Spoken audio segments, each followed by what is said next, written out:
Gorila, me fala também um pouquinho para que a galera entenda.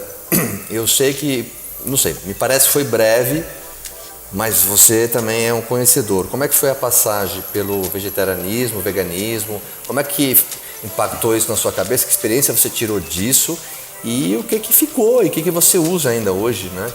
Provavelmente aprendeu muito. Legal. Bom, a questão do vegetarianismo veio após algum tempo de eu estar estudando sobre como melhorar meu corpo. Em muitos livros que eu lia de medicina chinesa e alguns também de medicinas ocidentais alternativas, eu via muito que eles falavam da questão da carne e de alguns alimentos serem prejudiciais, intoxicarem o corpo e você não conseguir ter uma eficiência máxima do seu intestino. E na medicina chinesa também fala da questão da sua consciência, né? Que você, quanto mais alimentos limpos você tiver ou comer menos ainda, mais próximo você vai estar de Deus, que seria a frequência mais alta, né?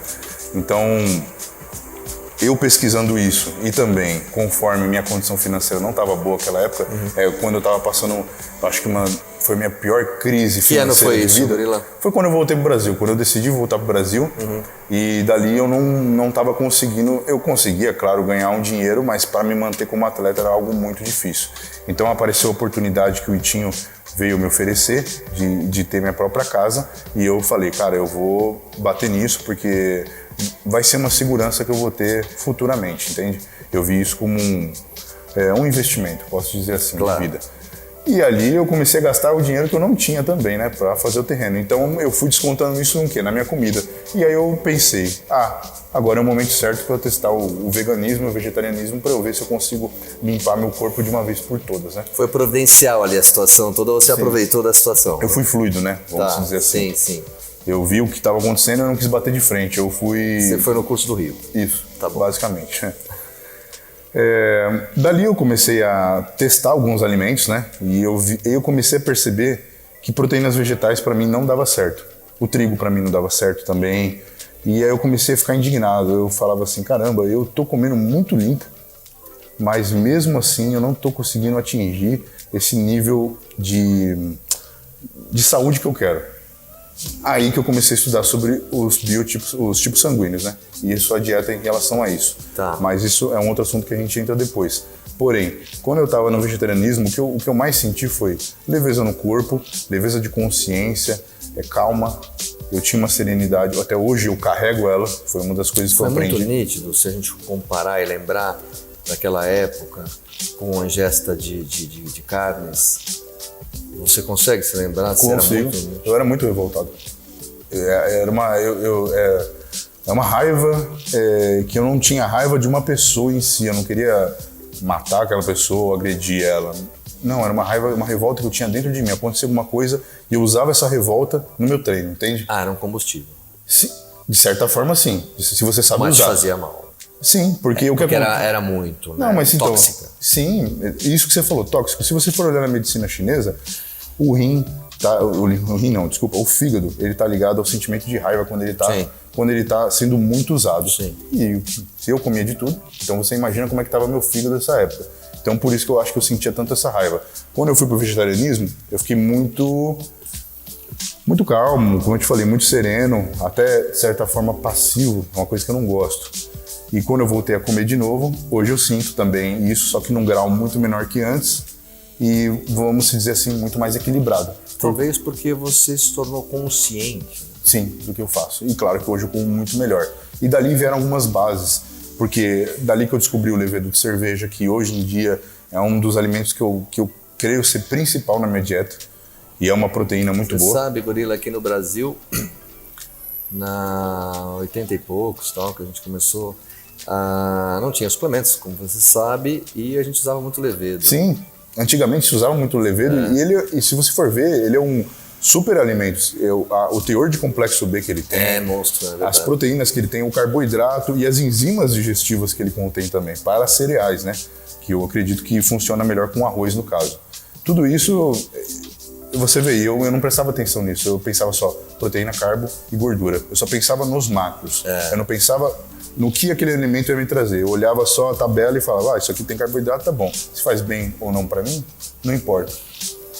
Gorila, É lógico que é uma pergunta meio delicada, mas fique à vontade. Claro. Você acha que a alimentação das pessoas tem algo a ver com o divino? Divino que eu digo, pessoal, Consciência maior. eu não estou falando de religião, se é A, B ou C, se é Buda, Maomé ou Jesus Cristo. Não é esse o ponto. Mas você acha que tem alguma relação, como pensam, por exemplo, a medicina, né, por exemplo, tradicional chinesa, que tem 5, 6 mil anos, né?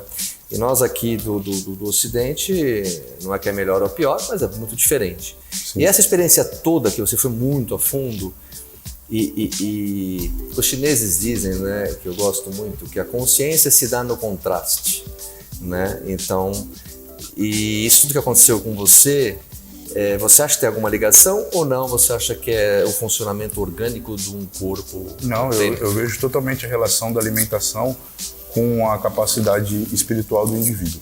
Então, por exemplo, se você pegar os tibetanos, os monges tibetanos, sim, você perguntava para eles de onde surgiu o pensamento, eles não falavam da cabeça, eles falavam daqui. Eles apontavam para o umbigo. Que realmente, se você for ver a questão de neurônios que tem no seu intestino com a ligação cerebral, é muito alta. Então, o que você come vai influenciar no seu pensamento ou no seu sentimento em relação a alguma coisa. Por isso que a prática do jejum que os muçulmanos fazem, por exemplo, o Ramadã, serve para chegar mais perto de Deus, porque ele fica mais vazio, né, de certa forma. Então, se você pegar a população brasileira hoje em dia, ela é a população número 1 em pré-obesidade.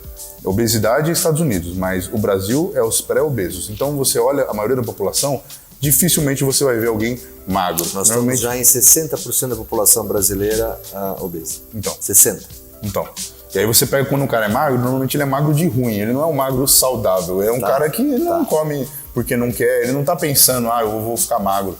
Então você vê que a população em si não tem esse cuidado com a própria saúde. Então, por exemplo, na minha opinião, se uma pessoa ela tá com o intestino todo bagunçado, você acha que a cabeça dela não vai ficar também?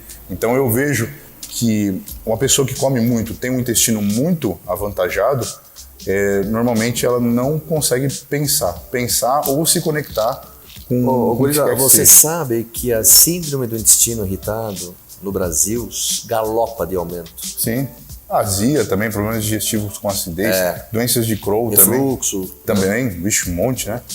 Porque se você for ver a alimentação hoje em dia das pessoas, ela é muito mais ácida do que alcalina.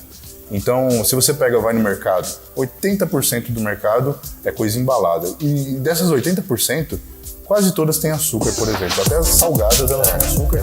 Ou alguns aditivos químicos para conservar, para emulsificar. Então, a pessoa, ela tá vendo, negocinho de chocolate com coco. Então eu vou estar comendo só cacau e coco. Não, ela vai estar comendo ali uns 15, 20 substâncias, entende? O gorila não é fácil, não. Não, eu sou bem chato com essas coisas.